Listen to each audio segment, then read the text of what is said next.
Assalamualaikum warahmatullahi wabarakatuh. Kembali lagi kita bersama dalam membahas emiten-emiten yang ada di Bursa Efek Indonesia.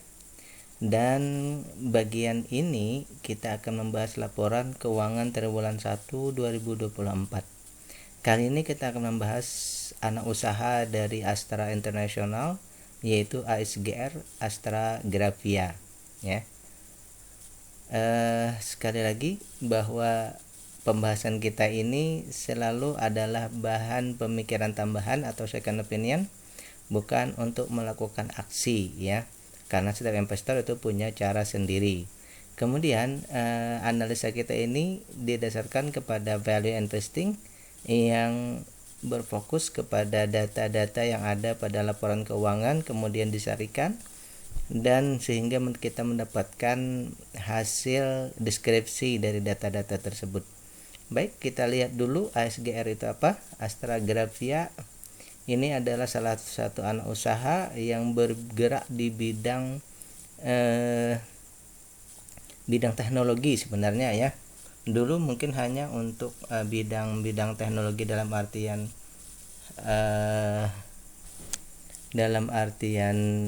teknologi dasar, tapi sekarang sudah merambah sampai ke teknologi advance, ya. Kita cek dulu. Ini yang saya dapat. Astra Grafia ini dua bidang utama, yaitu yang pertama itu yang di bagian bawah, jasa layanannya adalah layanan data, layanan IoT, Internet of Things, aplikasi bisnis, dan iService.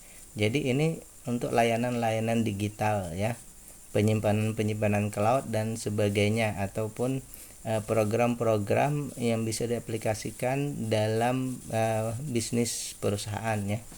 Kemudian juga ada yang kedua, yaitu bisnisnya lebih ke bisnis yang teknologi sederhana, masih kepada bagian printing dan lain-lain. Namun sekarang printingnya sudah advance sampai kepada ada printing 3D, ya. Jadi inilah bidang dari Astra Grafia ini, ya. Segala sepintas kalau dari awal ini mungkin teknologinya teknologi dasar, tapi sekarang sudah advance, bahkan sudah sampai ke urusan internet, ya. Baik, sekarang kita akan lihat ke laporan keuangannya, ya. Ini adalah laporan keuangan triwulan 1 2024. Secara umum semua data yang ada di sini menunjukkan bahwa perusahaan ini semua bidang itu bagus, ya. Semua bidang bagus. Namun yang perlu di-highlight di sini adalah bahwa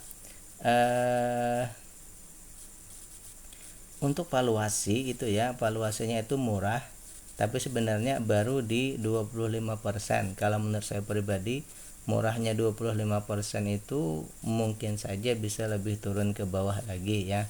Tetapi untuk penghitungan kita itu sudah termasuk bisa dikatakan murah karena sudah turun 1/4, ya. Jadi untuk valuasi itu sudah murah, tapi murahnya murah di bagian atas kalau menurut saya, ya. Di bagian yang kita soroti lagi,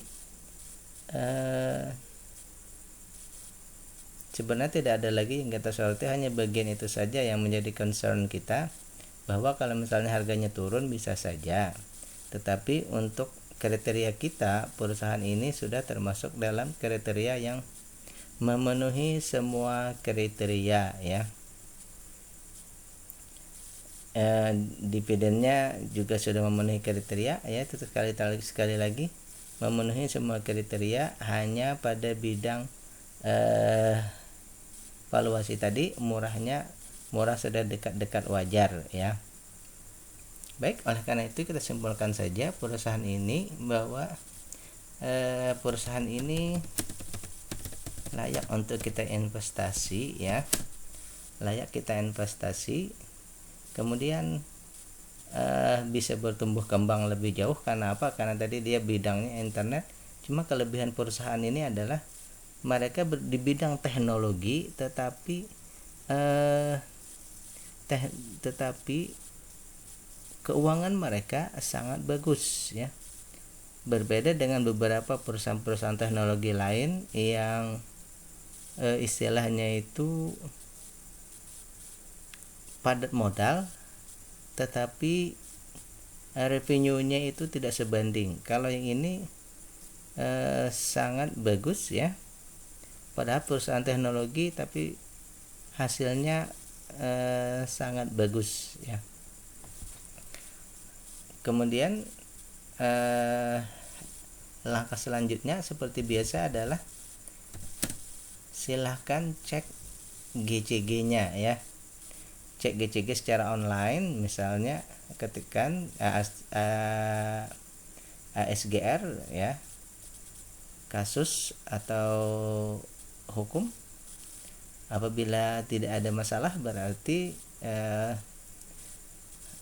hasil yang kita dapatkan ini dikuatkan oleh GCG-nya. Tetapi kalau ada ya, mungkin perlu ditelaah lebih jauh lagi, adanya itu berpengaruh secara langsung atau tidak terhadap perusahaan ya. Baik, demikian simpulan saya. Billahi taufiq wal hidayah. Assalamualaikum warahmatullahi wabarakatuh.